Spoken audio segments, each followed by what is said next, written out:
Welcome to Choose Views with Richard Chew. Get ready to dive into a world of insightful conversations and thought-provoking discussions. As progressives, our job is to have an all-inclusive, full-on assault with all of our players. A show that focuses on moving our political, social, economic, gender, and cultural conversation forward. And all of our players means all of our players. It's Choose Views. And now, here's your host, Richard Chew. Good Thursday morning, political fighters, and welcome to the July 23rd, 2026 edition of Choose Views. 773-763-9278 is our number. Find my show on Facebook Live, TuneIn Radio, and YouTube. Email me at richard@wcpt820.com and follow me on all the socials under Choose Views. Catch all of our shows by subscribing to our WCPT podcast.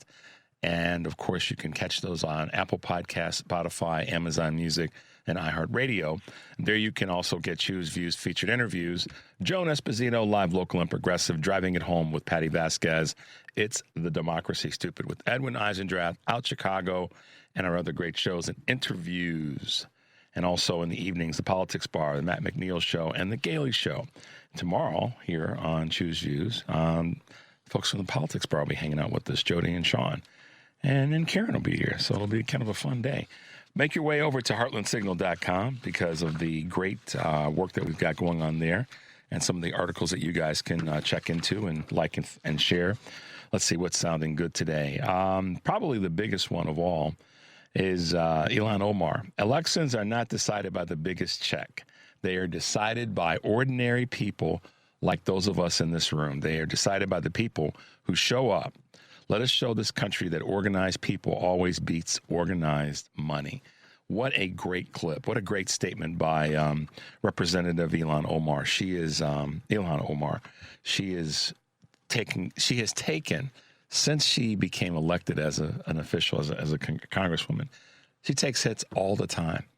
I mean, that includes things as simple as people just question. I shouldn't say simple. People questioning her gender, people questioning her culture, people questioning the country that she came from, if she's a U.S. citizen, all these things. She even had last year, you guys may remember this, she was at a town hall speaking to the constituents. And Henry, some fool rolled up on her and sprayed some substance on her. They didn't know. I don't think they ever disclosed what it was, but he had like a squirt bottle and sprayed it on her. And she didn't retreat, and she didn't want to end the event, which was a packed room. She kept going. She's had all those things happen, and you know what's interesting about it? All those things that have happened did not come from people who. Let me put it this way. They came from people who say that, they're patriots and this is America, et cetera, all those other, words that oftentimes come from the right or sometimes some radical people in other parts of our political spectrum. All about attacking this woman and then literally attacking her. That's an attack to me, spraying something on someone like that. But she's held her head high and she's just kept on fighting. I think there's a lot of folks who are the stereotypical American, if you will, that, picket fence, two kids, two cars in the garage, and all the other things that we can label as a stereotypical American, particularly if we get into culture, that haven't done nearly the amount of hard work that she's done to not only represent her people in Minnesota, but this country at large. She's worked harder at maintaining dignity and clarity and making sure that we are all fighting for the democracy that we say we stand for than many people that would be considered the typical sort of white American patriot. Truth be known. And so when she says something like that in terms of we get to fight for our democracy and we get to show up united rather than, it being organized money, it's organized people. That's a non-born in the U.S. patriot. How about that? I just made up a new phrase. But there you go.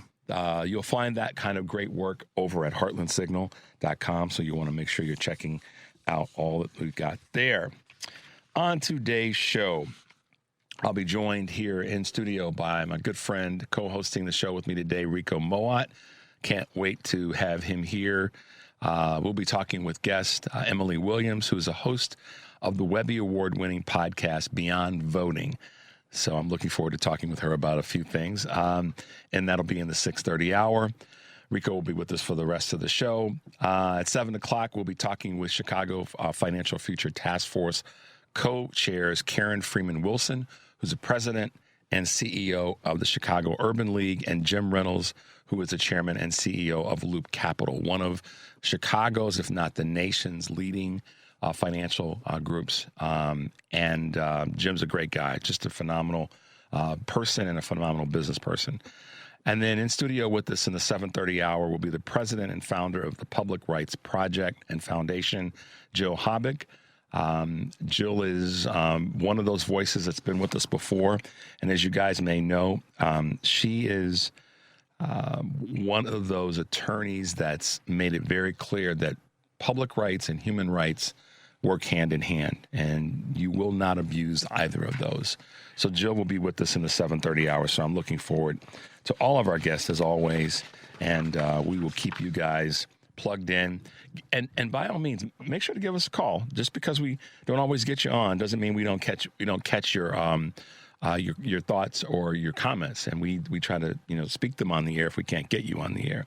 So never feel like calling is to no avail. But that's what's happening on today's show, and we're looking forward to having our guests plug in with us. Today's question of the day links itself back to what's happening in Maine, and we'll talk about this in a moment. But for now, the question of the day is, now that Troy Jackson seems to be the Democratic candidate in Maine, what are your thoughts? Will we win this seat and defeat Susan Collins? Or will we be still stuck in the same craziness with her yet again being concerned and troubled? Or will we find a new path? So the Democratic nominee now is Troy Jackson, and we want to hear from you guys to determine what your thoughts are. If he will be the one to win that Maine Senate seat, and are we going to be able to defeat Susan Collins? So send us a text at 773-763-9278, or call us, obviously. Lines are open. And you can certainly go to our Facebook page and send us a little message there to say, here are my thoughts on what's happening in Maine. And I saw a poll that, at this point, do we know if it's accurate? I guess it's relevant, but is it completely indicative of what will happen in November? And that's showing that Troy Jackson is somewhere in the range of 3 points ahead of Susan Collins. So as the pollsters would say, and others that follow the polling, that's within the margin of error. But at least he's not 3 points behind right now. He's 3 points ahead from what I've seen. So we'll see how that plays out. But let us know what you think, and we'll try to get your thoughts on the air regarding that. So, all right, guys, that's what's going on. We've got a few things that we'll be talking about today that our guests will help us chime in on. But one of the things, going back to our question, that I want to make sure I kind of give you this bit of information real quickly, is the reasoning behind that 3-point disparity with Troy Jackson and Susan Collins. And for some reason, finally, at least we hope, the potentially fatal mistake that Susan Collins has made for the majority of her career, certainly in the last 10 years, is that Maine voters are starting to say that they are tired of her being concerned and that she's consistently cozied up to Donald Trump. And then some people are saying that she is essentially lied to the voters in the state, because when she said it's not just a concerned and troubled sort of wording she's used when something has happened in the Republican Party, but it's more about the fact that they feel she's essentially has lied to the Maine voters, because she said that she would do certain things with regard to, we go back to Kavanaugh, and even when it comes to Trump, and she hasn't delivered. And the other side of it is, with the economy being in the straits that it's in, and how Maine is, for lack of better words, a kind of working person's economy based on how they've described themselves, that she hasn't delivered for those people that have voted for her, and that this is finally the time.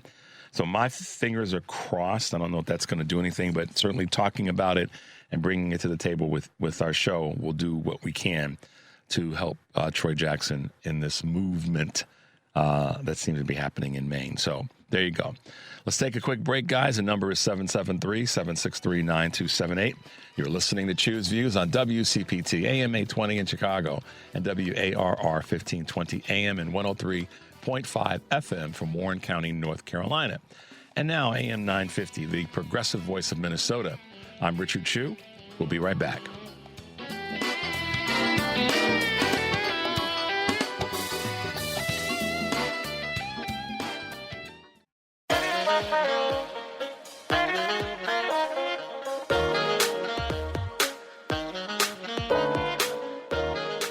All right, guys, welcome back to the show. A couple of quick Choose Views news items on this July 23rd, 2026. America's fastest growing cities for jobs and talent. Augusta, Georgia, has taken the top spot according to LinkedIn's database ranking of the fastest growing U.S. metros for jobs and talent. The list measures year-over-year growth in professional migration, hiring, and job postings to surface the cities outside larger hubs where momentum continues to grow. Number 1 is Augusta, Georgia, expanding cybersecurity and defense corridor. And number 12 is Albany, New York's dominance in the semiconductor research and development. Apple is to revamp its entire Mac lineup with an eye on AI. Apple will be revamping its entire Mac lineup, including laptops, desktops, in response to a growing demand for more powerful computing during this AI boom, according to Bloomberg. The refreshed, quote, models, which include a revamped 14-inch MacBook Pro, will start to debut this fall. Higher-end MacBooks with a touchscreen and an OLED display follow later this year and into early 2027. The new MacBook Airs and the redesigned MacBook Pro are also in development. So for those of you who are Apple and Mac folks, just pay attention because you know they're going to probably bump the price a little bit on you too. Paramount, right, Henry? Paramount-Warner merger is approved by the EU with some conditions. The Skydance merger with Warner Brothers Discovery won approval from the European Union regulators yesterday. The green light came with conditions, however, as Paramount agreed to end its joint venture distribution deal with Universal Pictures in Europe. Positive news coincides with the mega deal facing uncertainty here in the U.S. earlier this week, as a federal judge blocked the studio from closing the deal for at least 14 days, while the court considers a legal challenge from 12 state attorneys general. And the U.S. sets plans for 100% tariffs on generic drugs from 2028. That'll be slapped on imported generic drugs if manufacturers don't shift production to the United States. Trump said in a social media post late Tuesday, the tariff could double to 200% the following year.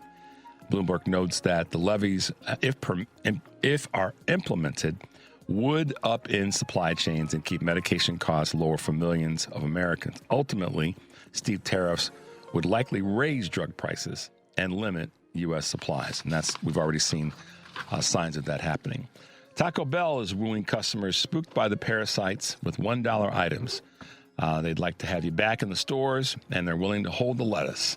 Sales have tanked since the chain was linked to a parasite that has sickened thousands.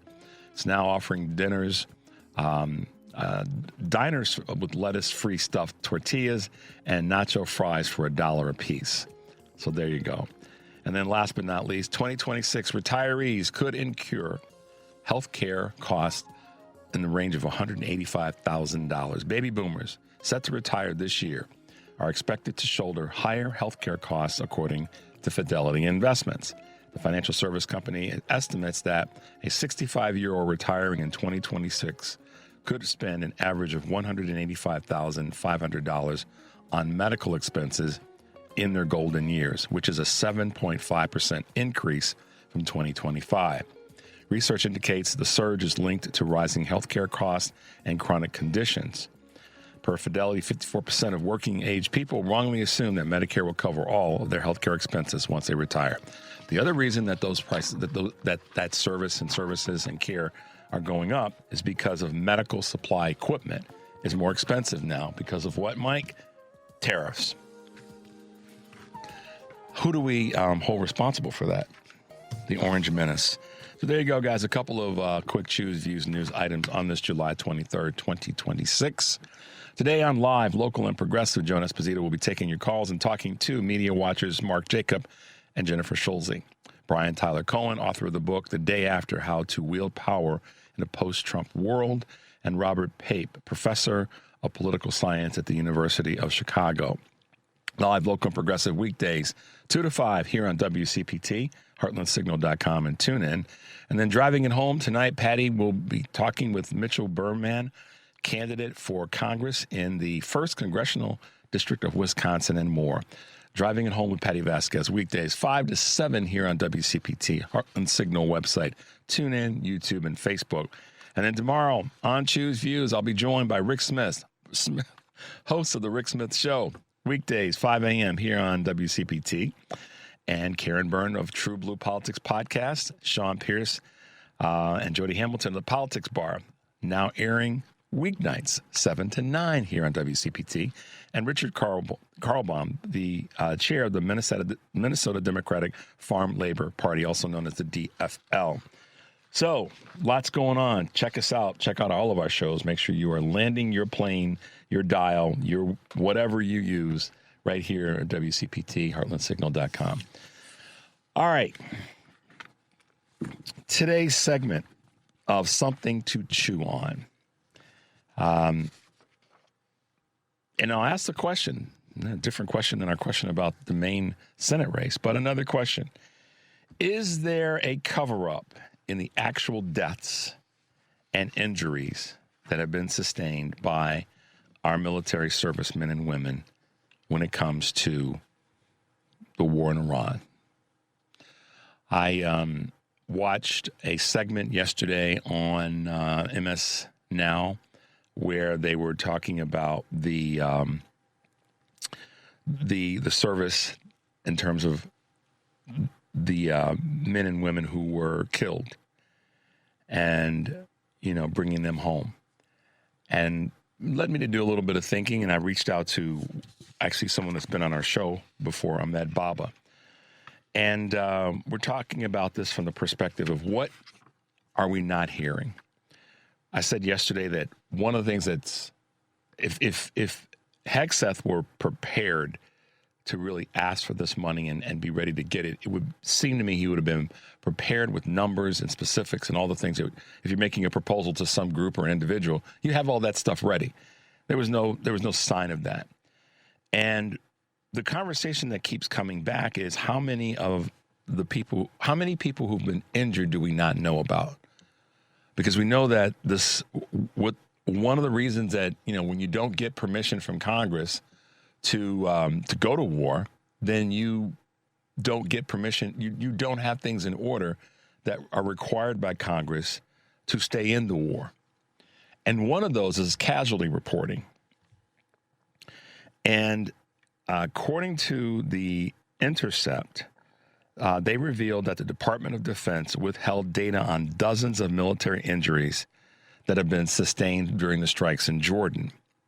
In addition to that, there's been altered casualty numbers. Investigations found that hundreds of wounded or ill personnel were missing from the Defense Casualty Analysis System, the DCAS.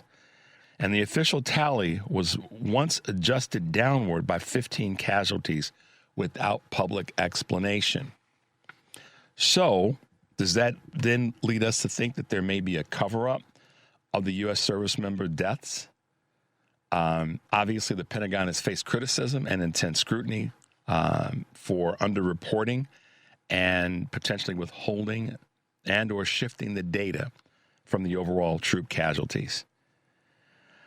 Independent media analysis estimates the total U.S. casualties, dead and wounded, is closer to 750 versus the 18 that have died and the projected 14. I'm sorry, the 18 that have died and the projected 450 injuries. That's a big difference. So the difference between that 450 and 750 is 300. How many of those are not just injuries, but those are folks that have actually, those are actually casualties? I think that the country has to ask this question. And I think that the next time that there is a Senate hearing, or there should just be another Senate hearing to drag those officials back in and ask them for real numbers and proof and evidence that those numbers that they're presenting to us are accurate and that they're not. I mean, I will tell you this, and I'll say this and we'll go to the break. If it's found for any reason whatsoever, bad reporting, bad software, that are legitimate mistakes, or if there's some cooking of the books, to use an old phrase, those people need to be drained and quartered in our military hierarchy. And if that goes up the chain of command to the White House, those folks are included.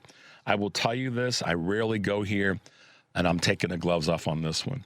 If we find out that our Department of Defense has cooked the books on the injuries and or the deaths in this war, you'll hear me say some things that I normally won't say on this show about what I think about should happen to those people. I'll stay within the confines of what I can say because I'll, use appropriate vocabulary. But trust me, I won't hold back. If we find out that this early reporting is accurate, we send our men and women to war. These SO, preach about taking care of the troops, and Hex gets up there all sweaty and mad saying that the Democrats are the ones that don't want to provide additional funding for our troops, but yet you're lying about the numbers? Oh boy, Pete, better not have a situation you're walking down the streets of Chicago when Rico and I are shouldering up. It might be a problem. Check out Ahmad Baba's news report on this to get more information. Let's take a quick break. The number is 773-763-9278. You're listening to Choose Views on WCPT AM 820 in Chicago and WARR 1520 AM and 103.5 FM from Warren County, North Carolina, as well as our good friends at AM 950, the progressive voice of Minnesota. I'm Richard Chu. When I come back, we'll be hanging out with my good friend Rico Mowatt and our guest, Emily Williams. We'll be right back.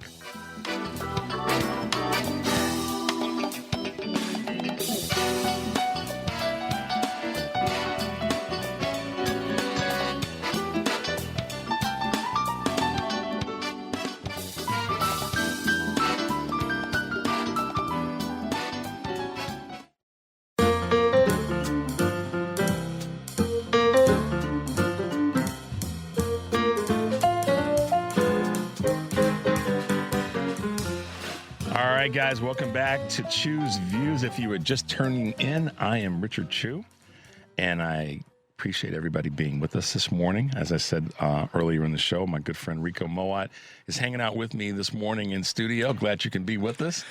Elated to be here. That's right, elated. What a good word. And in that greatness and elatedness that we have a new guest to the show, someone that recently became part of my universe of super cool people that are doing great stuff, making sure that we keep people informed when it comes to really a specific item that has been important to me in recent weeks and so many other people, and that's voting. It's a big A deal, as the former president would allude to every now and again. But also, our guest, Emily Williams, is one of the leading voices when it comes to racial justice, gender equity in the country. And so I want to welcome Emily to the show. Good morning. Welcome to Choose Views. Good morning. I'm so happy to be here. Good. Glad. Well, we won't treat you too poorly this morning. We'll try to, drive down the road with a little bit of respect. But Emily, take a moment and just let our audience know a little bit about you, about your background and the work that you're doing. And then we'll get into a couple of questions around some of the things that you are working on. Yep. Sounds great. Well, I am the host and creator of the Beyond Voting podcast. On the podcast, we talk about everything in addition to voting that we must do to have the democracy that we deserve. And all of that, everything I bring to that podcast is based on more than 15 years of doing social justice education work at colleges and universities, also doing labor and human rights advocacy globally. So we bring all of that to the podcast to really understand what's happening in this current moment, and to educate our listeners about our democracy and how we can actually protect it. What's I guess if I say it, the biggest singular thing that you are hearing from people with regard to voting? What is the thing that when you have conversations, when you interview people, when you get text messages or email messages, that you're hearing? And maybe there's two or three things that you can sort of break down for us. Yeah, well, number one, voting is the baseline in a democracy. I mean, that is the cornerstone of a democracy. We have to be able to exercise our voices in that fundamental way, which our nation counts, every 2 years, every 4 years. So that would be number one, that actually voting is a non-negotiable.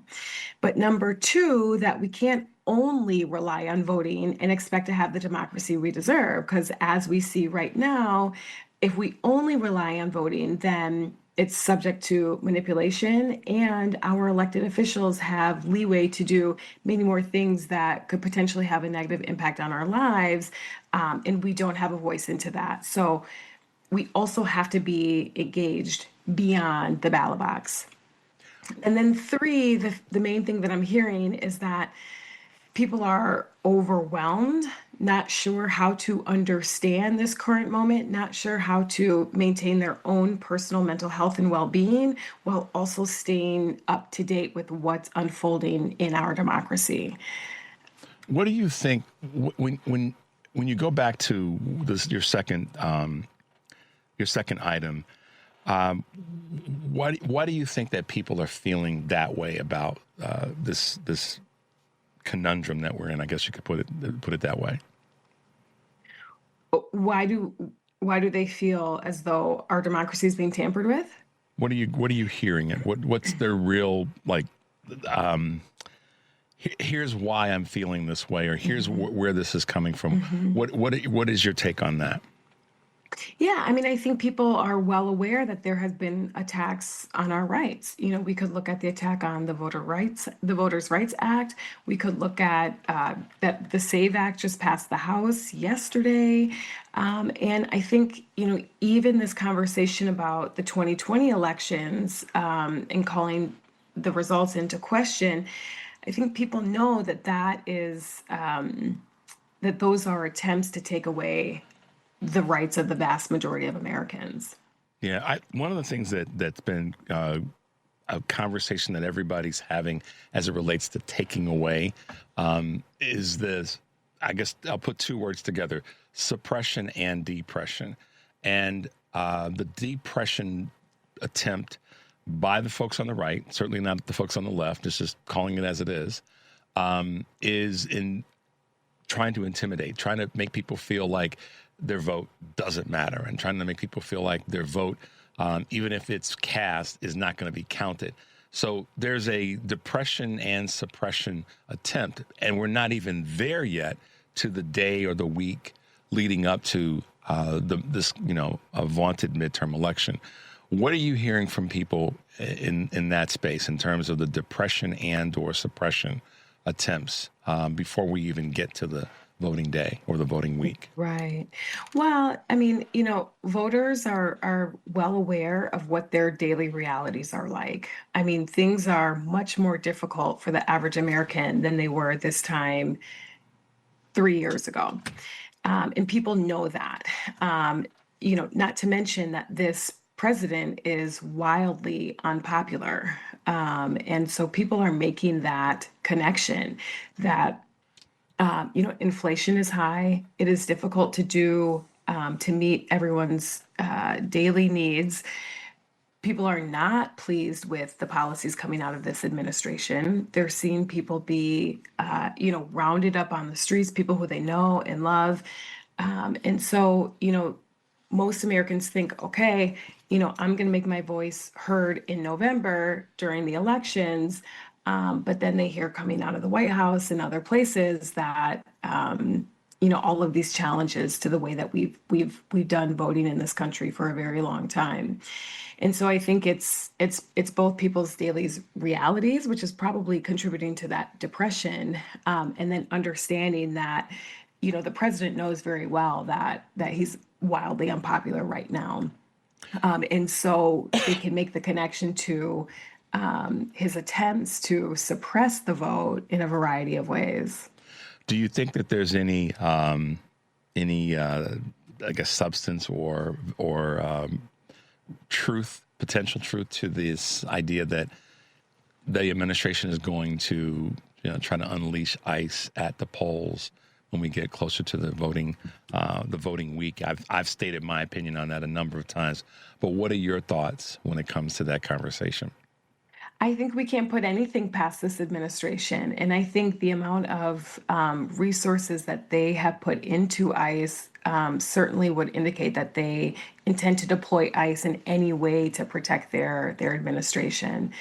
Not to mention, the comments by Marco Rubio and Stephen Miller last week, where they talked about, cracking down on the far left on Antifa. Yeah, we gotta add Mark Wayne Mullen. We can't leave him out of that. Sorry, I'm not correcting you, Emily, but these three, henchmen were, and I spoke about that. Marco, Stephen, and Mark Wayne. Three bands of idiots that were just like, yeah, if you don't agree with us, if you say something that you, Rico, and Emily say something that we don't like about the color of the sky. Three Stooges. No, not the Three Stooges, because we love the Three Stooges. True. Three Stooges are a down group of guys, but these three, awful ones. I had to catch myself, Emily, because it's live radio, even though we're streaming. But I have other words to describe them. When I heard that, I'm like, so basically anybody that is not agreeing with you on virtually anything when it comes to protesting what this administration is doing, whether it be on voting, whether it be on the budget, whether it be on the war or anything, they're going to carpet bomb them essentially politically and try to legally box them into being part of, terrorist groups or folks that are threatening humanity.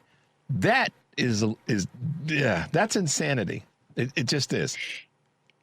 Yeah, it's insanity, it's extreme, and it could potentially be very violent.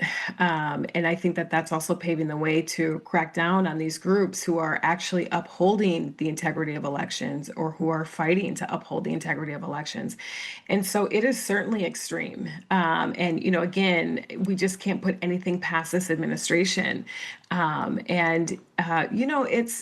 It's frightening in ways because so many of us take for granted that we can speak out, that we can share our views, that we can disagree with what the administration is doing. And, if they are able to really weaponize policies like the Domestic Terrorism Act, that will certainly diminish democratic space in this country. I mean, certainly people will stop speaking out. People will stop going to protest, right? Yeah. And so it is insane. It is crazy. And they are, I believe, working very hard to make it happen. Without a doubt. Guys, let's take a little bit of a break. When we come back, I know that Rico will have a couple questions for you. We'll talk a little bit about some more civic engagement and some of the work that you're doing in the global advocacy space, Emily. The number is 773-763-9278. You're listening to Choose Views on WCPT, AM 820 in Chicago, and WARR 1520 AM and 103.5 FM from Warren County, North Carolina, as well as our good friends at AM 950, the progressive voice of Minnesota. I'm Richard Chu. We'll be right back.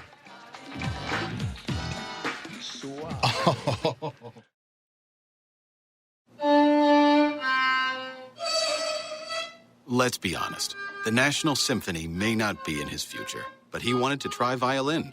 So you said yes because you love him. And if you love him that much, love him enough to make sure he's buckled up and in the back seat. Find out more about keeping your kids safe in your vehicle at nhtsa.gov/the right seat. Show them you love them. Keep them safe. Visit nhtsa.gov/the right seat. Brought to you by the National Highway Traffic Safety Administration and the Ad Council. Babes, what are you doing? What? I'm just mowing the lawn. No, it's blazing hot and dry out here. Don't you remember? Smokey Bear says. Avoid using power equipment when it's windy or dry. Where'd you learn this? Oh, it's on SmokeyBear.com with many other wildfire prevention tips. Right. Thanks, honey bear. 'Cause remember, only you can prevent wildfires. Brought to you by the USDA Forest Service, your state forester, and the Ad Council. Because facts matter. You are listening to WCPT 820. And adjacent to voting, what's that roadmap? I voted, now what? Or before, you can even talk about the before the vote is cast, and then after I cast the vote, what do I do instead of just waiting for the pot to boil? What are some of the next steps that voters can take after they've gone to the polls? Yeah, absolutely, Rico. Great question, and thank you. Number one, people have to stay informed. People have to stay up to date. Our job is not done just because we voted. That's actually the beginning of the work. We have to hold our elected officials accountable, right? We have to understand what they're doing in office, what we put them there to do. We have to hold them accountable to doing that. And we also have to stay organized. I mean, so many communities have the answers to the problems that they experience, or they have the vision for the future that we deserve, right? That could be so much better than our current reality in this country. And so voters need to hold themselves accountable also to making that happen. And so we have to stay organized in our communities. And I'm sure listeners have heard, this notion that you have to know your neighbors. Absolutely. And we have to be talking to them about what's happening in our government, what's happening in our societies. And we have to take it upon ourselves to do our part. Oh, that's a great answer. And the one thing that you touched upon, which I think is so critical, is staying informed. And the toughest thing is right now we're in a media deluge where it comes to information, whether you get your information from social media, whether you go to media outlets, which are now, obviously news is corporatized, if that's a word. I made it up. But it's one of those dynamics where how do people stay informed? And where's the neutrality in seeking out that information? Because, I even myself find that there's just so much and it's really leaning in certain directions. And I don't know how neutral the information is that I'm getting. And I think to ride along with that, Emily, is, the factual part of it. Yeah. So what are your thoughts? Absolutely. Yeah. We're not in a media neutral environment at all. Number one, the majority of Americans, and particularly Gen Z, gets their news from social media. And we know that social media skews toward the far right politically. 9 out of 10 political podcasts are led by creators who identify with the far right, for example. Right. So that's a problem. That's why projects like Beyond Voting are so important, because we balance out that spectrum a bit and put forward more impartial information, or information that balances out that far right leaning. Also, these massive media mergers and takeovers have also hugely skewed even the kind of information that we're seeing. I mean, Venezuela just experienced 2 massive earthquakes. And when's the last time you heard about that on the nightly news? Yep. That's right. It's been a while, right? It's been a minute. So we're not getting as much global global news. We're not even getting a lot of coverage around, climate change and weather disasters that have been happening more frequently. And so all of this underscores a political agenda of the administration and of the far right. And so it's tough. So we have to support more independent media. There are people who are out here who are doing good work. And so it is incumbent upon us to find those folks and to prop them up, because we're not going to be able to rely on mainstream media in the ways that we have in the past. We're not going to be able to rely on local newspapers the way that we have in the past, right? And so, in many ways, this is something that we haven't really dealt with in the past. And so we do have to find our independent creators. We have to be looking for what are their sources, how balanced are their perspectives, right? How are their perspectives formed? And what's the actual content of what they're sharing? Yeah, two things came to mind, both of you guys, when you were talking about what's not being covered, Emily. I'll give you an example. There's a woman who is an attorney. Her name is Kate Lincoln Goldfinch. She's been on my show a number of times. She's an immigration attorney down in Austin, Texas. A real player. I mean, she gets it done. And she was on about 6 weeks ago, and I was talking to her about what's happening with immigration and where we are. And she said, Richard, there's just as many things happening now. And I think this is back in April when she first brought this to us, and we talked a couple weeks ago again, where she said, Emily, it's still happening. All these things that happen, the numbers are actually up. We just don't know about it. And she said, and it's largely because the media, corporate media, is not covering it. So my question then goes to, so why are they not? Well, obviously, if we have a consolidation of media on a corporate level, they want to constrain and control the message and what is inside of the message. And with ICE, one of the big reasons that we all get additionally involved back at the beginning of the year, in the first 2 years with these 2 murders or 3 murders, is because the media covered it. We saw it. We saw it. And then, we said we got to be even more activated than we thought. Fast forward to here we are now, the last 60 days or so, we've heard less about things that are going on. But what happened? 2 more people get shot, it becomes news, and people are re-engaged. So to tie that all to what Rico was saying about, where do we get and what are our checks and balances? I agree with you. The people who have propped up and become more active with independent media, doing more podcasts and all those things, maybe we, need to have a better filter or a broader filter for some of the things. But I will say this, those voices that are out there, those people that are talking about things are important, because they are breaking through. They're breaking through what corporate media is not doing right now, because corporate media's hands are tied, 1, by the consolidations, and 2, by a White House that doesn't want corporate media to talk about the things that are going on. That's your thoughts there, Emily. Well, absolutely. That analysis is correct. And this is, again, another attack on our democracy, right? I mean, we're seeing the decline of the freedom of the press, right? Yeah. How many journalists have been, pushed out of their roles, out of their jobs, out of the mainstream. And so we no longer have those critical voices who were, really informing people's perspectives and views and understanding of what's unfolding in government. And so that's, it is all part of an intentional attack on democracy. And I wish more people understood how important a free press really is, to actually report on the news as it happens, to report who's responsible, to report what's happening in real time. Yeah. You and I were at an event last Thursday, Emily, and I'm drawing a blank on the woman, Miss Hart. I can't think of her first name. That was Georgia. Yeah, Georgia Hart. That was in. She, along with Don Lemon, were arrested. Yep. Doing their job, reporting on what was taking place at the church, et cetera. We all should know the story by now. But she made it really clear, Rico. First of all, it was a great event to be at, but she made it really clear about the importance of independent media, is as hard as it is right now. I mean, she's got a fight on her hands for doing her job. And here's the thing about this. Nobody got hurt or injured. Maybe their egos were bruised, but that was from her doing her job. Mm-hmm.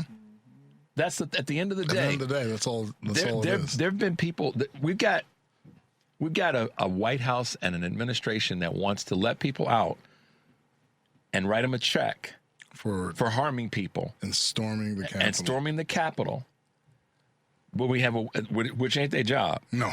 But we got a woman and a guy doing their job, and they want to put them in prison for. Well, the one thing I think is really clear is there is this notion of sweeping it under the rug and erasure, where they want to erase history, atrocities, things that have been done, and then also on top of that, they want to sweep other things under the rug, whether it's participants in January 6th or certain histories, African Americans. It doesn't matter, and that's also what the recent changes or the attempts at the Voting Rights Act is. It's an attempt to sweep things under the rug, and leads me to my next question, Emily. What about these changes to the Voting Rights Act is something that, like, which one scares you the most? Which one is the thing that stands out and you're like, you know what, we're going to put a flag in the sand on this to make sure that, Beyond Voting really trumpets this one thing about the Voting Rights Act that is not just unfair, but also, the biggest threat to democracy? Mm-hmm. Well, I mean, the biggest threat to democracy, I think, with the Voting Rights Act is that, people of color, our voices will be minimized. We still are projected to become the majority very soon. And so that's a problem if we cannot have representation. And so that's number one, right, is that, this democracy is already multiracial. It's multi-ethnic, it's multi-religious. There are people who have there's multiple sexualities and genders, right? And so we need representation if we're going to actually have a thriving democracy. And so I think that's the biggest threat to democracy. What also scares me about it is that they essentially changed the criteria for proving discrimination, racial discrimination. It's no longer impact, it's intent must then be proven, which is much more difficult to prove than impact. And so that not only sets a precedent, for discrimination claims that can be made in other areas, such as the workplace. And so that's also scary. Also, I think we have to see what's going to happen in the midterms, because I know people like Justin Pearson are still running, even though their districts were eliminated. But we've already seen people who are, at least very outspoken, like Jasmine Crockett. She's not going to be with us after the midterms, right? She's already lost her district and her seat.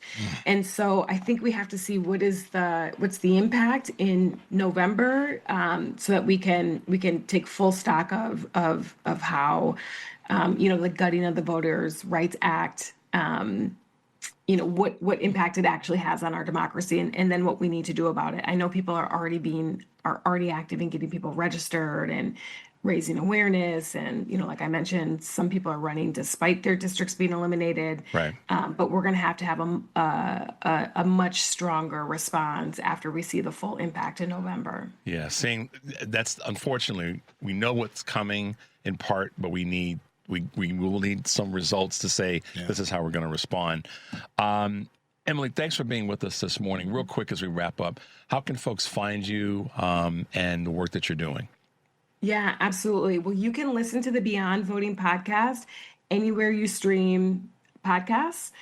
So that's number one. And number two, you can find me on LinkedIn at Emily R. Williams, and you can find us on Instagram at Beyond Voting Podcast. Fantastic. Emily R. Williams, a racial justice warrior, hanging out with us this morning. Thanks for being with us. Look forward to having you back in a few weeks. We'll talk a little bit more about all the topics that are in front of us. But thanks for being with us this morning, Emily. Yes, thank you, Chu. Thank you, Rico. It was wonderful. All right. 773-763-9278 is the number you're listening to Choose Views on WCPT, AM 820 in Chicago, and WARR 1520 AM and 103.5 FM from Warren County, North Carolina, and our good friends at AM 950, the progressive voice of Minnesota. When we get back, we'll be talking with two of Chicago's biggest voices and leaders, Karen Freeman and Jim Reynolds. I'm Richard Chu with Rico Mowatt. We'll be right back.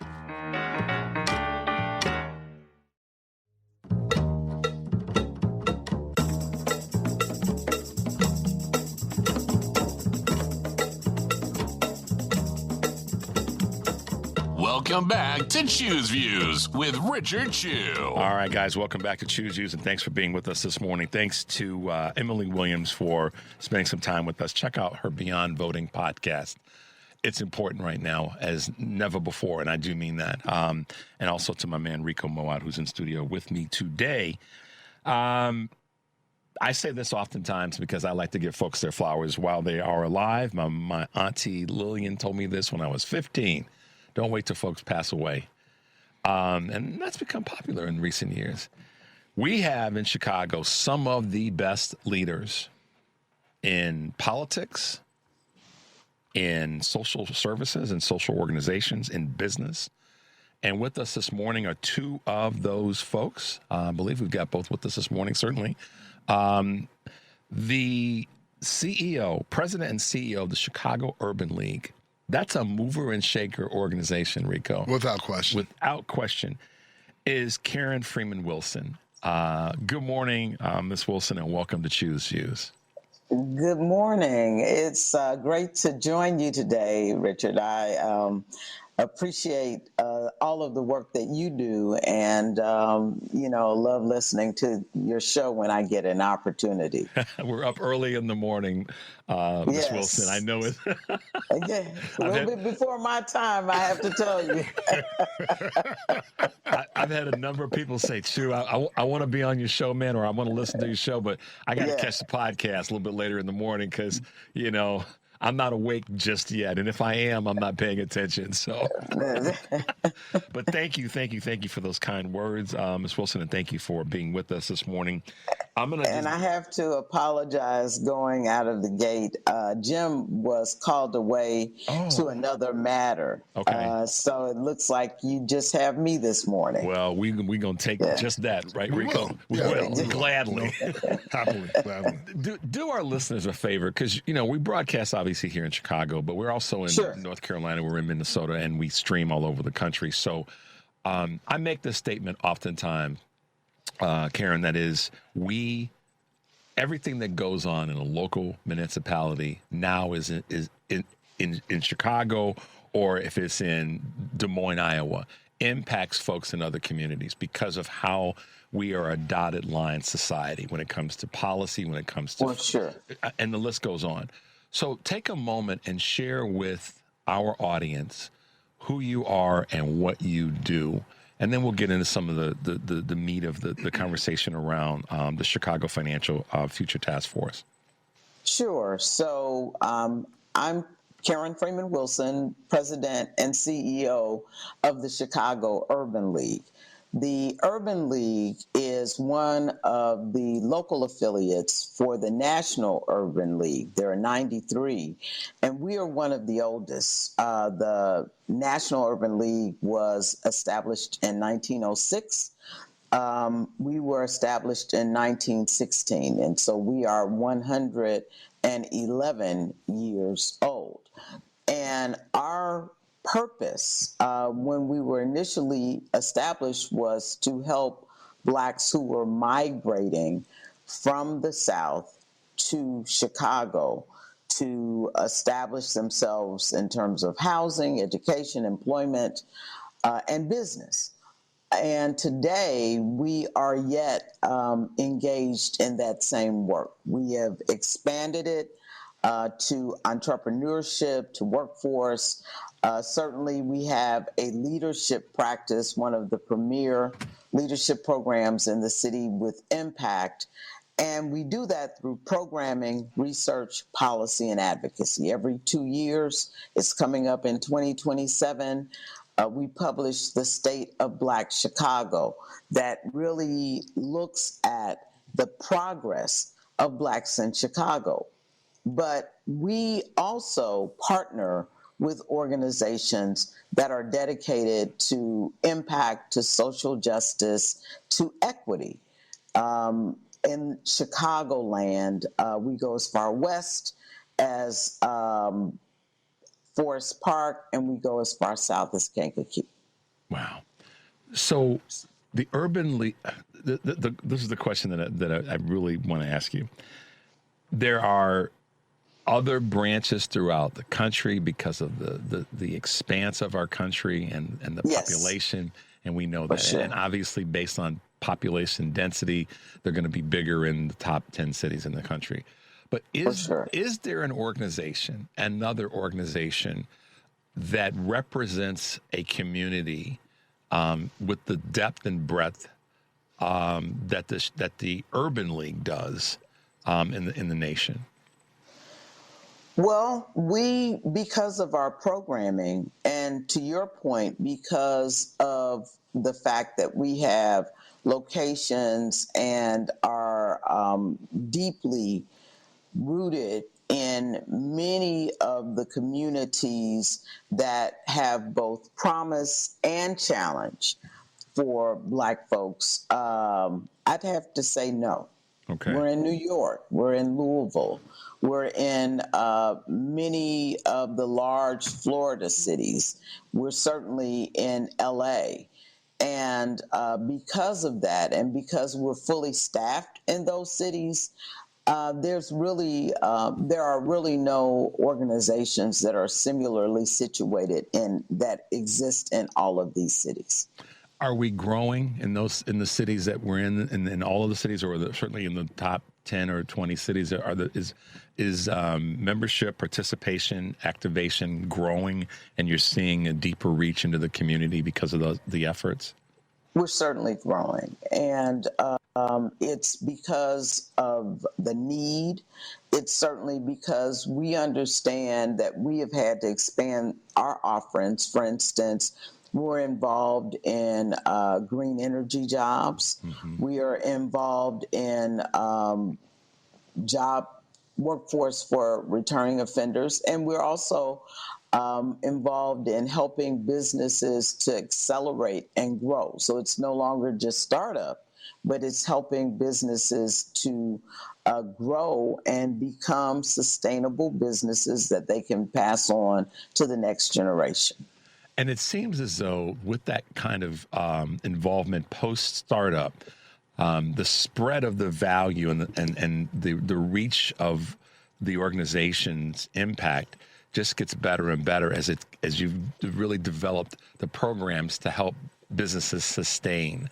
One of the biggest things that we hear in the conversation around financial matters for companies is their ability to have access to capital and the strength that provides for a business when they have it, how they can grow exponentially because they have access to capital. How have you and your leadership been at the tip of the spear to make sure that those things are happening?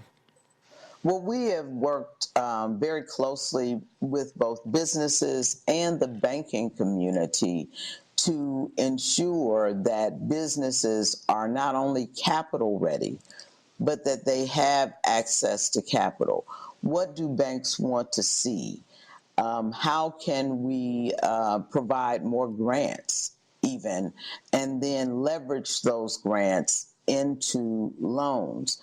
And businesses understand that they have to be bankable, but they also want a fair access to that capital. And so we have worked really hard with both the small business community, but also with the banking community. And there are some banks that have really leaned into this as the economy changes, but as businesses change as well. Have you seen, and I guess I probably know the answer to this question, but have you seen, or what type of things have you seen as it relates to some of the federal funding that helps to sustain businesses or keep businesses going? Having seen those adjustments take place, whether it be the indirect impact through tariffs and many of the other things that are coming out of the White House, have you seen businesses turn more to you for more help and assistance because of some of those changes in those some of those federal programs? Well, certainly we have had businesses who have expressed challenges and experienced challenges because of tariffs, because of federal policy that has abruptly changed and said, We're not providing capital for Black and Latino businesses, as an example, for women-owned businesses in other cases. And as a result of that, we have worked very closely with businesses to retool, to look at how they get their supplies more locally, and to just pivot in the face of those unexpected challenges. Right. We're going to take a quick break. When we come back, we'll dive right into this independent task force and the report that you put together, along with Jim Reynolds, and really get into that in the second segment. Let's take a quick break, guys. The number is 773-763-9278. You're listening to Choose Views on WCPT AM 820 here in Chicago, and WARR 1520 AM and 103.5 FM from Warren County, North Carolina, and our good friends at AM 950, the progressive voice of Minnesota. I'm here with my road dog, Rico Mowatt, and we're talking with the president and CEO of the Chicago Urban League, Karen Freeman Wilson. We'll be right back.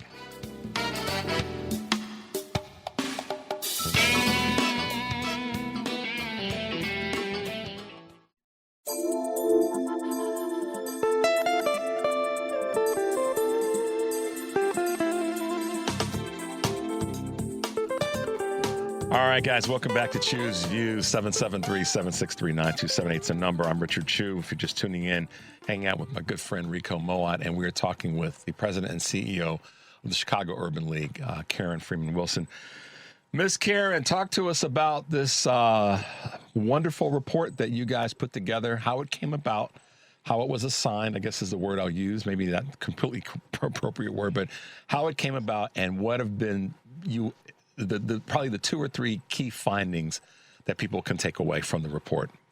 Absolutely. So last May, the Mayor Brandon Johnson, assembled a group of individuals and asked us to do 2 things. The first thing he asked us to do was to look at the city budget on a short-term basis and make recommendations for the 2026 fiscal year.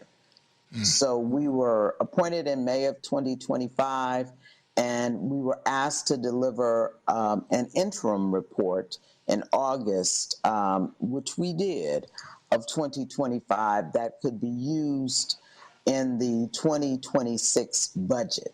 The mayor at the same time said, we need some short-term recommendations, but we also would like you to look at this same issue, understanding that this is not a problem that just happened, that can be corrected with something like a Band-Aid, a short-term approach.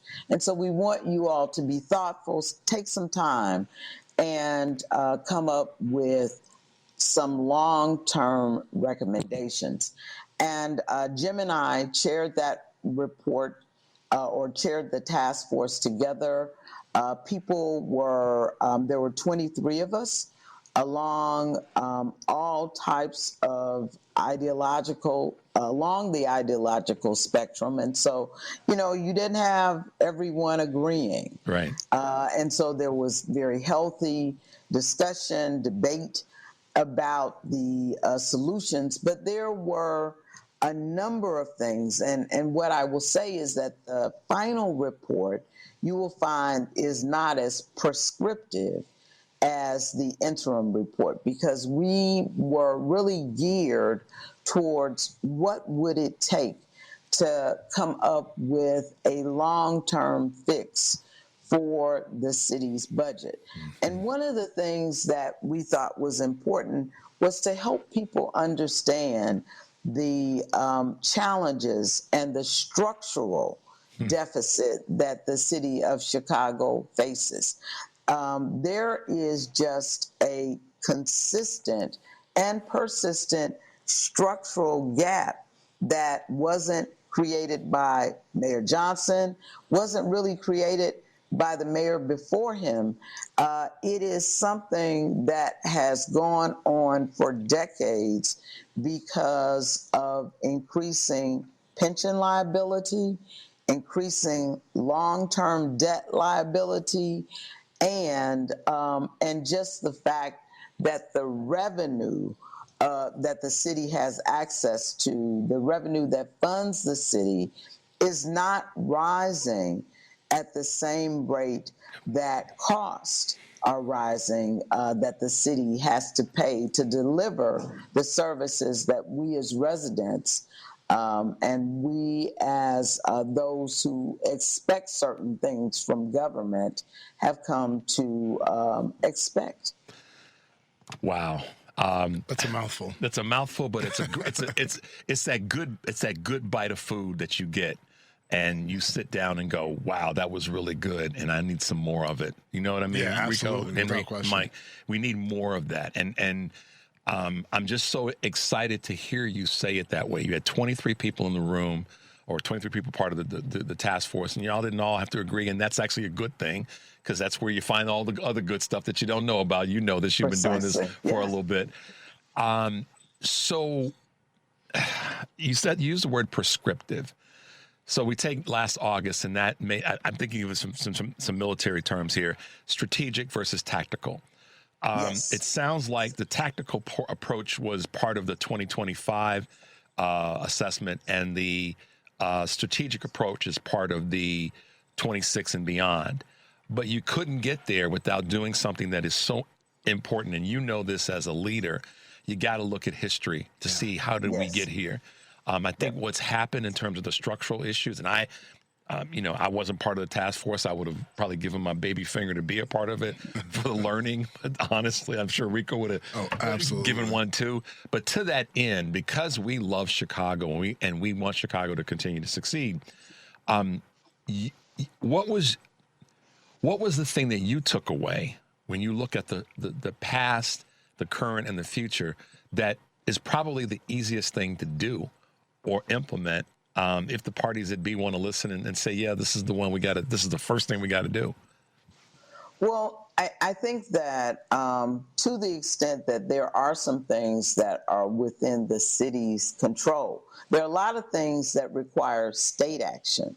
There are a lot of things that require potentially charter changes for the city.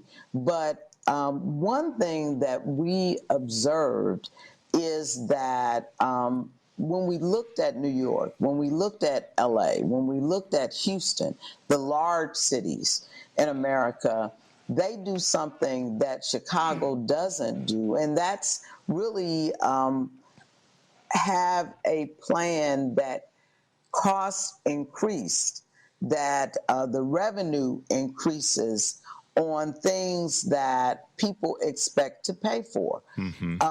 If there is a large festival, as an example, in the city of New York, in the city of LA or Houston, they require people to pay for those things. And as we benchmarked against those cities, the costs in those cities are often more than the cost in Chicago. And so, I know that we're very civic-minded in the city of Chicago, but we also understand that in order to get many of the bigger events that we have, those who are sponsoring are going to have to pay more.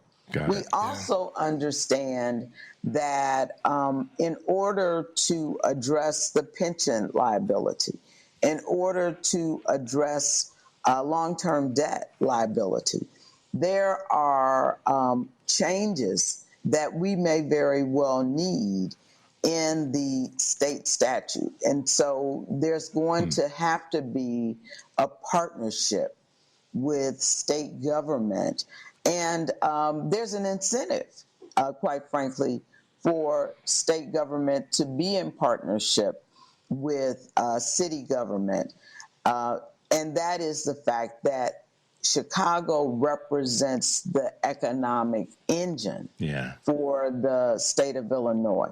But we also know that there are opportunities to work with county government, to work with other branches of government to ensure that we're not duplicating efforts, to ensure that we're getting economies of scale in a variety of ways. And those were some of the things. And the other thing that was really, really interesting here is that residents just want predictability and they want transparency. If I know that that garbage costs, as an example, $50 a month to pick up my garbage, and that I'm not paying that $50, in fact, I'm paying less than $20 for that garbage. If you say you want me to pay $5 more or even $10 more, I get it. I just want to make sure that I know that everybody's paying. I want to make sure that my garbage is picked up on the south side, just like it's being picked up on the north side. And then I want to know the process of increasing, or, you know, when that increase may occur again. Because again, I'm still not paying what it costs to collect garbage. And that's true for parks. That's true for libraries. That's true for all of the city services, tree trimming, pothole filling. People want predictability. And the more residents understand the dilemma the city is facing, the more inclined they are to roll up their sleeves and kind of be and roll up their sleeves and be part and of understand. it. Yes, absolutely. Karen, there's so much. I knew this was going to happen. There's so much to talk about in this space. And I'm going to put this out here now. We have to have you back, whether it's with Jim. Sorry, Jim, you missed it. You missed out, dude. But we've enjoyed having Karen with us. I want to have you back for all that you bring to the table for the city of Chicago, but for the region as well. People should look you up because they'll see how her resume is longer than your arm, Rico, in terms of the work that she's done. So, but would you be willing to come back in the next few weeks to talk a little bit more about this? I'd be happy to come back. I think this is important. It's important for our city to move forward, and we are just grateful that the mayor chose us.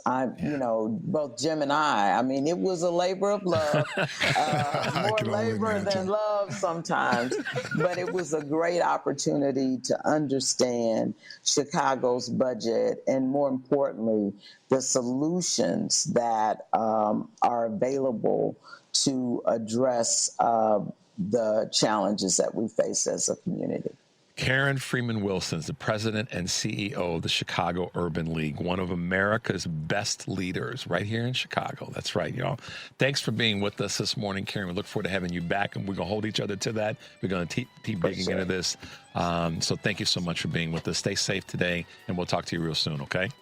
Thanks to both of you. All right. 773-763-9278 is the number. You're listening to Choose Views on WCPT, AM 820 in Chicago, WARR down in Warren County, North Carolina, and AM 950, the progressive voice of Minnesota. I'm Richard Chu.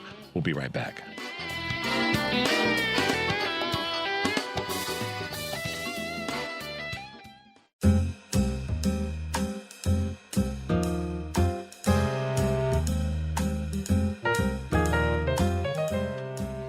All right, guys, welcome back to Choose Views. If you're just tuning in, I'm Richard Chu. Thanks to Karen Freeman Wilson for being with us, who's the president and CEO of the Chicago Urban League and one of the most powerful organizations here in Chicago, influential certainly, as well as throughout the rest of the nation. You guys have, that listen to our show anywhere in the country, have seen and heard our next guest before, having been on the show. She is one of those voices that recognizes the importance of making sure that what we're doing in our country is balanced and that everyone's rights are being acknowledged and being kept strong. Karen talked a little bit about this in her own way. Jill Hobbick is the president and founder of the Public Rights Project, and she's in studio with us. How about that, Rico? This is awesome. This is awesome. I know. Awesome. Jill, very exciting for me. Welcome to the show. Welcome back to the show, I guess you could say, and welcome to the studio. Thank you so much. I appreciate it. Well, we were asking before we came on. I said, "What the hell are you doing in Chicago?" And so she kind of told me a little bit. But let's do a quick rewind for folks who this may be their first introduction to you and to the company, the organization, I should say. And then let's talk a little bit about what are we all fighting for right now? What do we have our hands on the table to be fighting for? You take it away. So many things. So just a little bit about Public Rights Project. We are a national legal nonprofit. We help local governments across the country use their legal power to protect and advance civil rights and democracy, which is why we're very busy right now. Yeah. So we work with about 200 cities and counties across the country. We represent them in court on major, civil rights and democracy issues. A lot of lawsuits against the current federal government right now. And then we also work with local election officials, which is very important this year, but also every year, to make sure that they can actually continue to run free and fair elections, despite the threat environment that we're seeing right now, where there's so much coming at them, and they want to continue to be able to do their jobs so that everyone can vote and have their vote counted. Chicago's a big player in this national conversation. We've had everything thrown at us. This is why we love representing the city with the big shoulders mentality, because we've had a lot thrown at us in this current administration, and we've stood up to it. And we've been in some ways a little bit of a representation and a guidepost for other cities that are being attacked by this federal administration, as has the state of Illinois. What's been your observation on a local level that cities, I won't say can be doing better, but might be able to do differently with the assistance of your organization? Yeah, so Chicago has actually been one of our longest standing partners since I started the organization in 2017. And they've done a few things that I think are really important. One is just in the context of this administration, they have refused to back down. They have refused to comply and advance. And, we've seen so many examples over the last 18 months of people capitulating on things that if they fought, they could win. We've seen it from law firms, some of our biggest companies in the country, universities. Cities like Chicago have said, no, you actually don't have the power to force me to cooperate with ICE. You don't have the power to invade my city and my residents with the military for no reason. And they've also taken a stand, though, not just on some of the really big Trump administration issues. They filed really innovative lawsuits for years against gun manufacturers, for example, protecting workers. We've worked with them on a number of, workers' rights issues over the years. And so I do think Chicago is really a model for what cities across the country can do when they think about not just how can you pass new ordinances or local policies, how do you enforce them in a way that actually protects residents and makes residents' lives better, and so that people feel protected by the law and not that it's just something on paper that people in City Hall think about. I remember someone that's near and dear to you making the statement that she was surprised at the capitulation from a number of organizations. She wasn't surprised that the offer was going to be put out there for businesses and institutions and others to acquiesce, but she was surprised at the complicity, and that would be none other than former Vice President Kamala Harris. Talk a little bit about that and your relationship with her.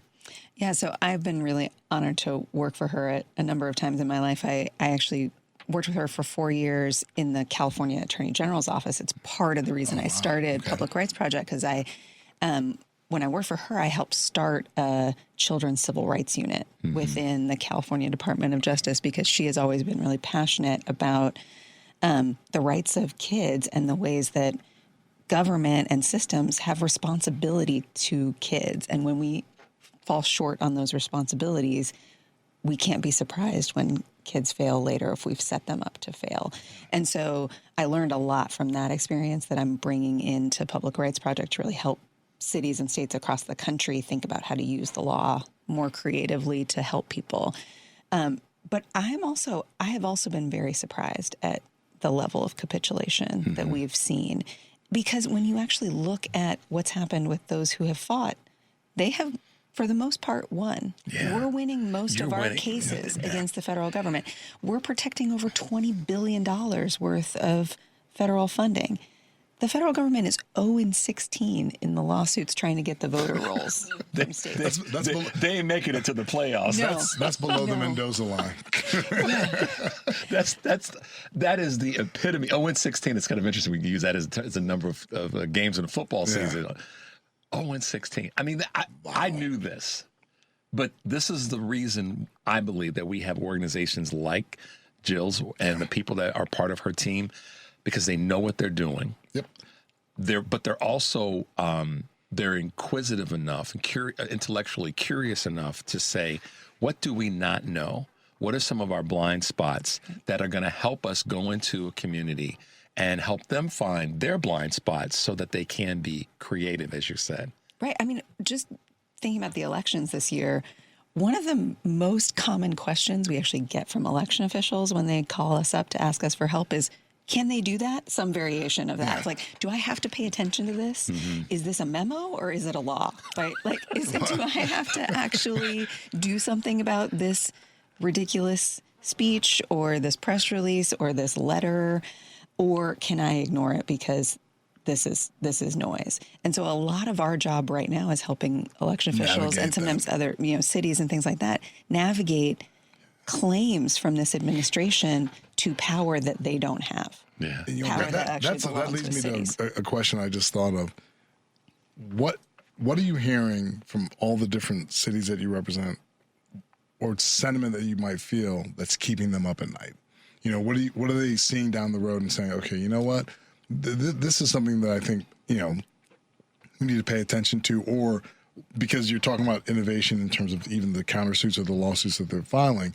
What are they doing in anticipation of what's coming down the road? Yeah. So I think there are two things. One is the threats to federal funding for cities, because cities run on funding. That's taxpayer dollars. This is not some grant of generosity from the federal government. It's our taxpayer dollars that come back to us to serve us. And so this is money for, transportation, airport security, housing and homelessness services, public transit, public health services in communities. And so a lot of cities get 25% or more of their funding from federal money.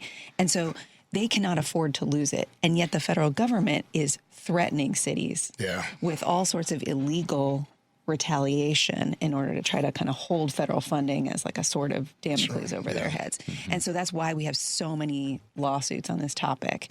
And that's one area where cities have been really paying attention. That makes sense. A lot of the concern, we had on a guest in the earlier segment, Emily Williams, Beyond Voting podcast, and she talked about the same thing in terms of people just feeling a sense of uncertainty, because more specifically about voting as we go forward and to get closer to this midterm.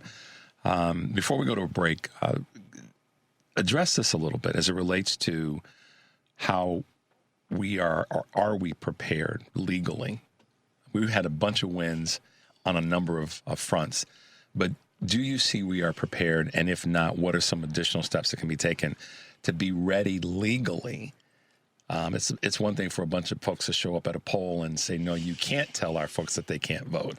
Rico and I could show up with that, 8 of our best friends, male and female, and, push back on those knuckleheads that show up at a voting location. But legally, how do you see us being ready? I think we are getting ready and we will be ready. This administration is really pursuing like a spaghetti meets wall strategy to try to interfere with the election. You got to start saying it that way. I like that. I'm stealing that from you. Chuck it up and see what will stick. And it is not working. And that doesn't mean it's not concerning, right? So we were fielding a ton of requests from election officials about, FBI investigations, threats to, investigate elections, obviously the voter roll concerns, ICE deployments and things like that. So there's a lot of work to do.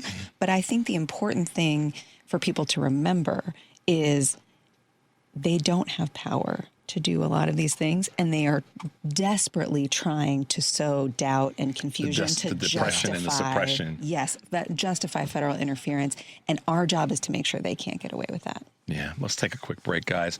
The number is 773-763-9278.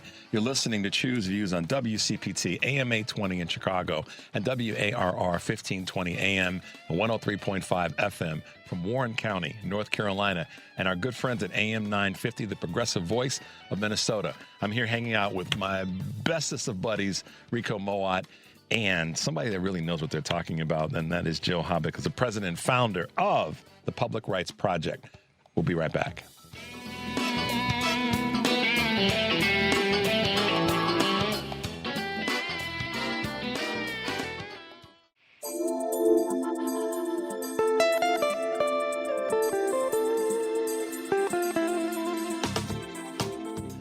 All right, guys, welcome back to Choose Views. If you were just tuning in, I'm Richard Chu. And my good friend Rico Mowatt is here in studio with me, hanging out with Jill Hobbick, who y'all know by now. She is one of those leading voices, president and founder of the Public Rights Project, and is in Chicago this week doing what she does, which is making sure that local organizations are, they have a sense that there is some additional backbone and steel in their spine when it comes to dealing with some of the legal issues in their communities, and most certainly dealing with this downhill push from the federal administration, specifically Trump and his sycophants. Jill, you had something you were going to talk about when we were in the break that you wanted to dive into. Yeah, I just wanted to say, we were talking about how the administration is putting a lot of shots on goal right now, volume shooting, trying to interfere with the elections. And I think one of the things that it's easy to lose sight of because they have so much bluster when they claim power they don't have is they like to kind of create this air of inevitability. Like you can't, it's like a bully. We're just going to do it. You have nothing to say. There's nothing you can do about it, so don't even bother. But we've seen over and over again, this administration retreats when people fight back. You saw it here in Chicago with the National Guard. They retreated when the court said, no, you can't actually just send the military against cities. All the voting roll cases they've lost. In a lot of our funding cases, when they have lost, now cities are drawing down on those funds. The litigation is ongoing. They're still fighting in court. But they are not this sort of inevitable, indefatigable force that they pretend to be. And that's why it's so important that people are fighting back in the courts, at the ballot box, in the streets, because it works. So what was going through my mind then and listening to you is, okay, more people, we hear the phrase all the time, when there's more of us than there are of them. When we all are involved, we get stuff done. And that's so very true. So my brain went down the path of everybody that's quote on our side and those 89 million people that didn't vote in the last general election need to know that we've had these wins and that they're 0-16. So my question really and thought process, Jill, is really around how is, in your observation, corporate media failing the country when it comes to really talking about what you just said on the other side, which is it's bluster. They're losing. You get my thought. Well, I think there's a lot of muscle memory that we have to kind of unlearn. And I see this as a lawyer, and we see this with our cities. In normal times, when the FBI is showing up to an election office like they did in Fulton County, or you see, a grand jury has issued an indictment or something like that, we have an assumption that this is legit. Okay. Right? Muscle memory. That's a great point. Yeah. And the media is the same thing. When the president of the United States says something, we have decades of muscle memory that that is something we should pay attention to. That is something at least serious. You may agree or disagree, whatever your political persuasion might be, but it is something serious. It's something legit.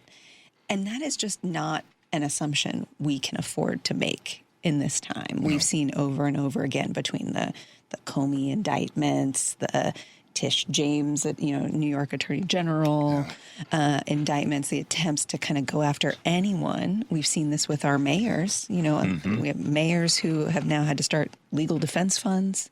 We have election officials who have had to get criminal defense attorney representation.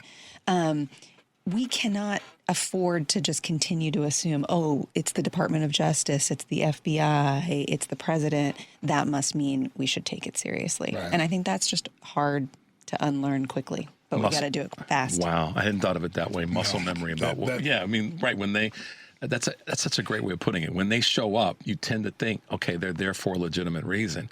But there's a lot of people that have said, and I think that this is probably true when it comes to the history of African Americans in this country and other communities of color and women, frankly, that just because it's the government doesn't mean that they're doing the right thing. And never before, and like I said, I hadn't thought of it that way, Jill. So thank you.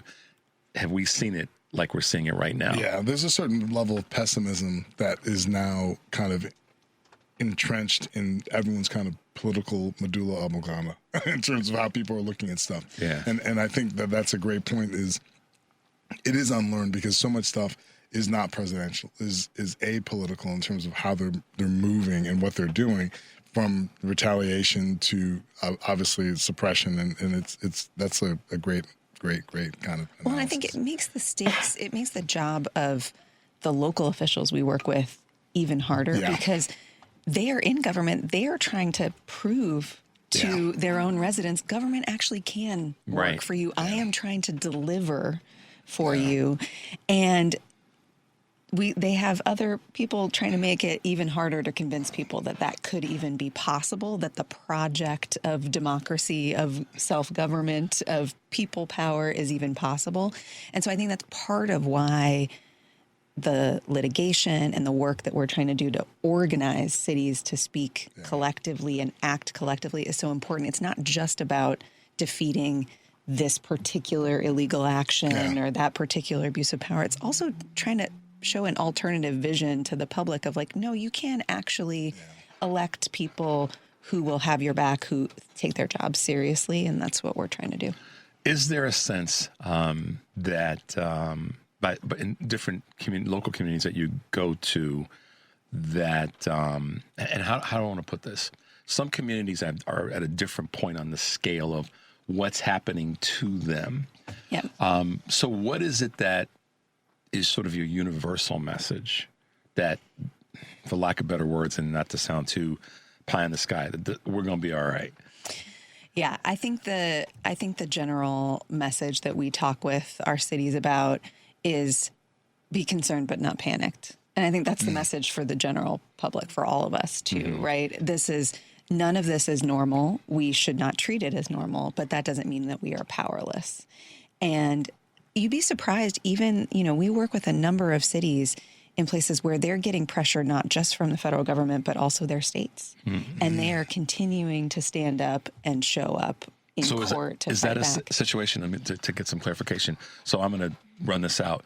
The state may be run by those who are on the right, just to call it as it is, but you've got a blue city in that state that's catching hell from the federal government and from the state government. Right. And I don't even think it's as simple as blue and red, because there are a number of Republican governors or other officials who are not aligned with this administration, or at least not aligned with the lawlessness of this administration.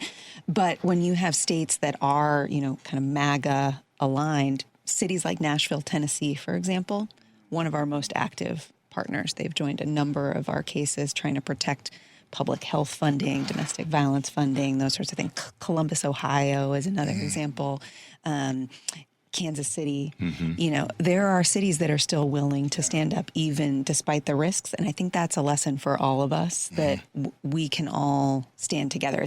It's hard when we're isolated, but if we act collectively and stand together, we have a chance and we can fight back. Yeah, that's always a question, because we hear the I guess the political phrase of a blue dot and a red, whatever the jurisdiction is. Are you, from a growth standpoint, and I always think of this from, my business hat comes on, how is the organization growing and reaching more people and bringing in more attorneys to be able to have more impact throughout the country? Yeah, we're seeing just tremendous demand from cities and counties for our services, particularly given the election year and the needs of election officials. We're serving probably about 250 election officials this year across more than 10 states, making sure that they are prepared for any federal interference, but also making sure that they're just prepared to run the nuts and bolts of their election. So, there's been third-party interference, not just the federal government, from election denier groups and things like that. And then they also have to control for human error and natural disaster, right? A power outage at a polling place that makes the line really long, a bomb threat, those kinds of things. And so we have to be ready to help make sure that if there's a challenge to a bunch of absentee ballots, for example, this happened in Pennsylvania last cycle, where there's a really tight race and there's a question about a bulk of 50 absentee ballots. Yeah. They need quick legal analysis to help make sure they can count those ballots legally. And if there's any, justifiable reason to count them, they don't want to disenfranchise voters. So that's the kind of thing that we're ready to deploy to serve election officials across the country. So we've doubled our team over the last couple of years. Wow. I love deployment. I love that word. Let's go. Let's go. Let's go. Let's go. You all don't even see this in the studio because it's below the table, but Rico has on camouflage pants. I can't prepare for battle. Deploy peacefully. Yeah, peacefully. Legally. Peacefully, legally. With lawyers. With lawyers. I know them. It's just, but I'm you gotta be fired up. Yeah. I'm fired up. But this is the part of what I believe is one of our strengths.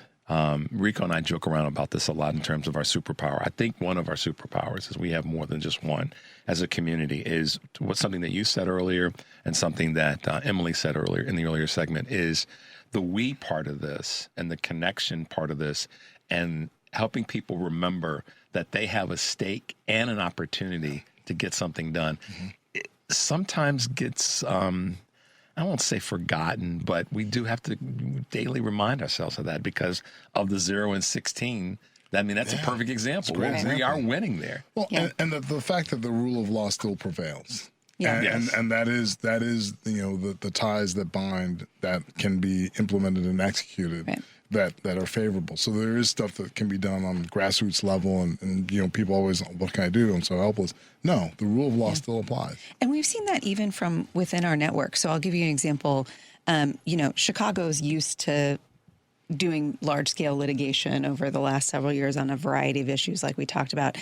A lot of other cities and counties are not used to this kind of litigation. Mm-hmm. King County, Washington, for example, where Seattle is, that's obviously a big county. They have not had a big litigation team of lawyers. Wow. They have stepped up last year. They are now leading our largest case against the federal government. There are 75 cities and counties in that coalition. They are leading that case to protect public health, transportation, and housing funding. And so people are stepping up out of their comfort zones to lead because the moment demands it. And that's just something we can all learn in our own lives, too. Absolutely. Jill, how can folks find you as we wrap up today? We'd love to stay in touch. Go to publicrightsproject.org. You can learn more about us, sign up for our newsletter, obviously donate if you feel so inclined. We're very grateful. But yeah, keep in touch with us. Absolutely. Jill, thanks for being with us. Rico, as always, Rico's going to be hanging out with us the next couple of Thursdays, guys. So get yourselves ready. Have your notepads ready. But as always, thanks to all of you guys who have been listening today all over the country. Thanks to Karen Freeman from the Chicago Urban League. Thanks to Emily Williams for being with us. And thanks to you guys. Stay tuned for the Stephanie Miller Show. And as I always say, take a deep breath and make your life count. We'll see you tomorrow.